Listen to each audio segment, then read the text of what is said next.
Morning. Today I have kind of a long story. It's called Make Way for Ducklings. I thought it was perfect for this time of year. Yesterday I saw a bunch of goslin running by. Those are baby geese, like the Canadian geese. And we know we've had some ducks here, but I'm not quite sure if I've seen any baby ducks yet, ducklings. So this is an old story, older than Mrs. Wendell. That's how old it is. So your parents probably know this as well. It's a classic, Make Way for Duckling. And they're black and white pictures, but very, very, very powerful. Title page, Make Way for Ducklings. This is a big book, so hopefully it all fits in. Mr. and Mrs. Mallard were looking for a place to live, but every time Mr. Mallard saw what looked like a nice place, Mrs. Mallard said it was no good. There were sure to be foxes in the woods or turtles in the water, and she was not going to raise a family where there might be foxes or turtles. So they flew on and on.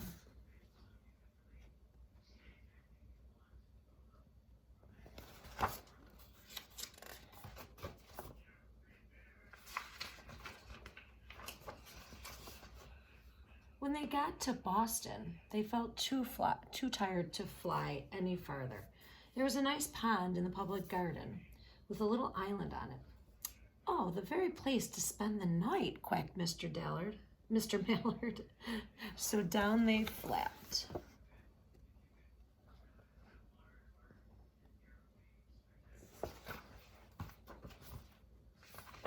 They're in the big city of Boston. Next morning, they fished for their breakfast in the mud at the bottom of the pond, but they didn't find much. This is how they fish. They just tip right upside down and search with their beaks. Just as they were getting ready to start on their way, a strange, enormous bird came by.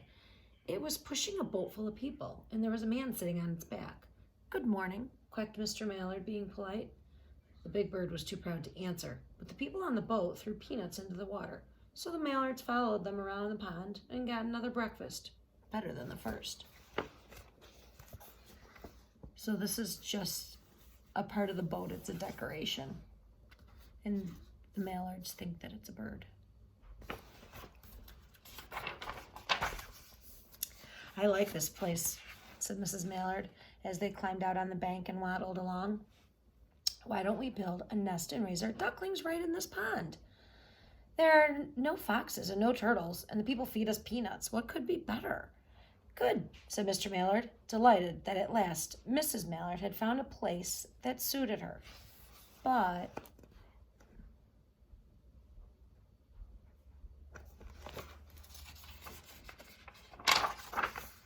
whoa.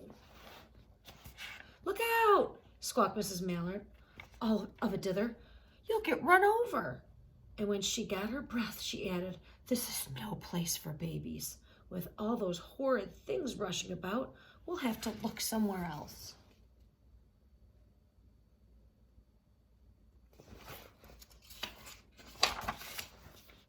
So they flew over Beacon Hill and around the State House, but there was no place there.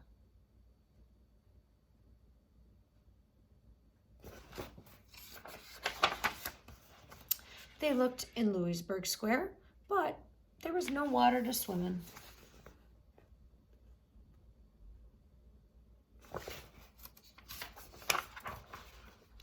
Then they flew over the Charles River. "This is better," quacked Mr. Mallard. "That island looks like a nice, quiet place, and it's only a little way away from the public garden." "Yes," said Mrs. Mallard, remembering the peanuts. "That looks like just the right place to hatch ducklings." So right here.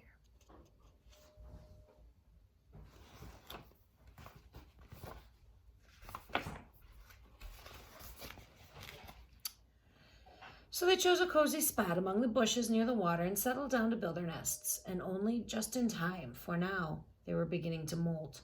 All their old wing feathers started to drop out, and they would not be able to fly again until the new ones grew in. And there she is.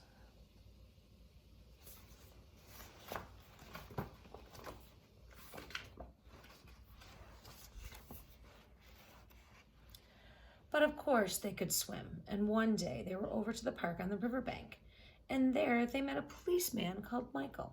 Michael fed them peanuts, and after that the Mallards called on Michael every single day. What a nice policeman. After Mrs. Mallard had laid 8 eggs in the nest, she couldn't go visit Michael anymore because she had to sit on the eggs to keep them warm.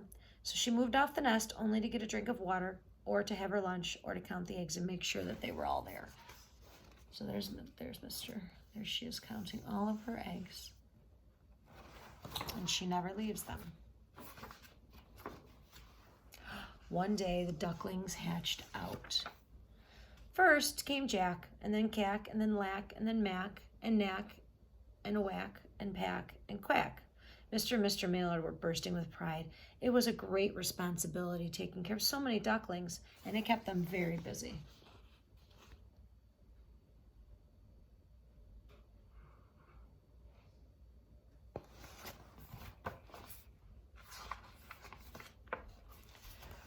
One day, Mr. Mallard decided he'd like to take a trip to see what the rest of the river was like further on. So off he set. I'll meet you in a week at the public garden, he quacked over his shoulder. Take good care of the ducklings. Don't worry, said Mrs. Mallard. I know all about bringing up children. And she did. So off he goes to find them a place.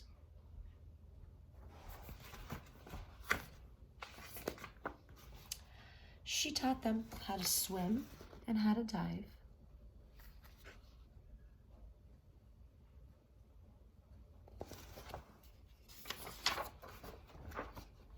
She taught them to walk in a line and to come to when they were called, and to keep a safe distance from bikes and scooters and other things with wheels.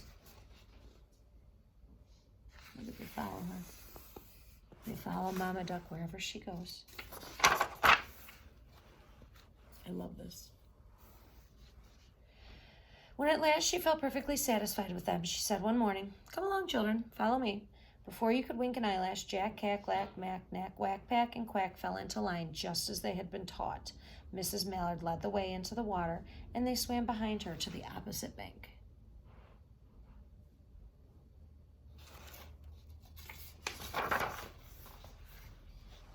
Okay, still following Mama. Uh-oh. There, they waded ashore and waddled along until they came to the highway. Uh-oh, this is not going to be easy. Mrs. Mallard stepped out to cross the road. Honk, honk, went the horns on the speeding cars. Quack, went Mrs. Mallard as she tumbled back. Quack, quack, quack, went Jack, Cack, Lack, Mack, Knack, Whack, Pack, and Quack.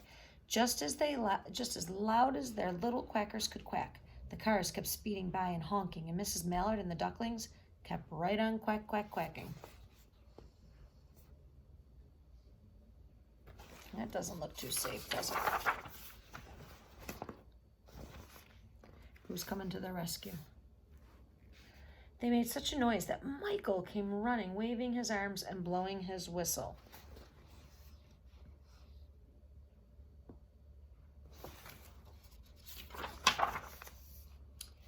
He planted himself in the center of the road, raised one hand to stop the traffic, and then beckoned with the other, the way policemen do, for Mrs. Mallard to cross over. So look at that, he went right in the middle of the street, stopped the traffic, and here they go. Nice policeman. As soon as Mrs. Mallard and the ducklings were safe on the other side and on their way down Mount Vernon Street, Michael rushed back to his police booth.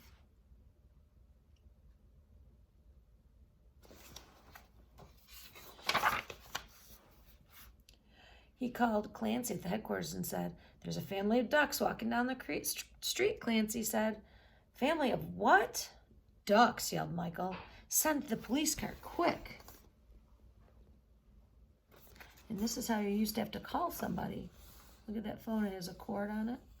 And it's attached to the wall. Crazy. Meanwhile, Mrs. Mallard had reached this corner bookshop and turned into Charles Street with Jack, Cack, Lack, Mack, Knack, Whack, Pack, and Quack all marching in line behind her.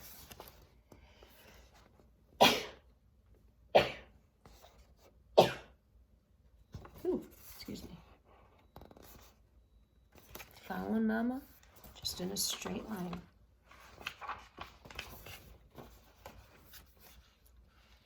Everyone stared. An old lady from Beacon Hill said, "Isn't it amazing?" And the man who swept the street said, "Well, now isn't that nice?" And when Mrs. Mallard heard them, she was so proud that she tipped her nose in the air and walked along with an extreme waddle in her step. And look at her all right behind her. Look at that proud Mama.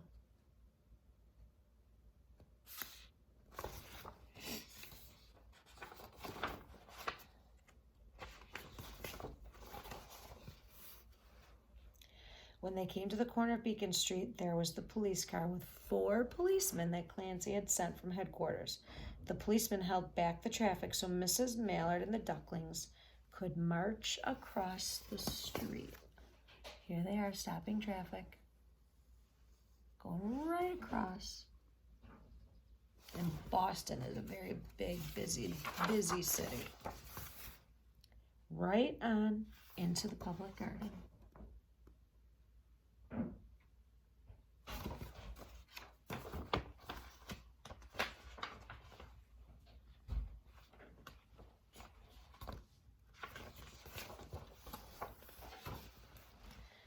Inside the gate, they all turned around to say thank you to the policeman. The policeman smiled and waved goodbye.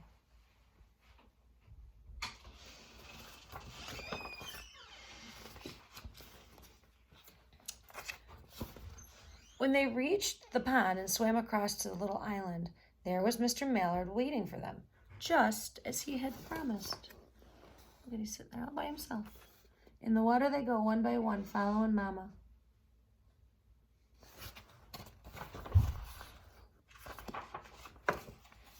The ducklings liked the new island so much that they decided to live there, and all day long they follow the swan boats and eat peanuts.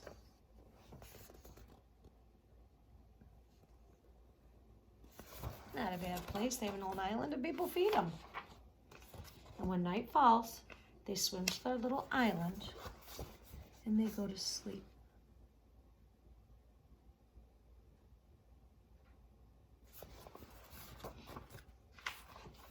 The end. Have a great day. Get out before the rain starts, and see you later.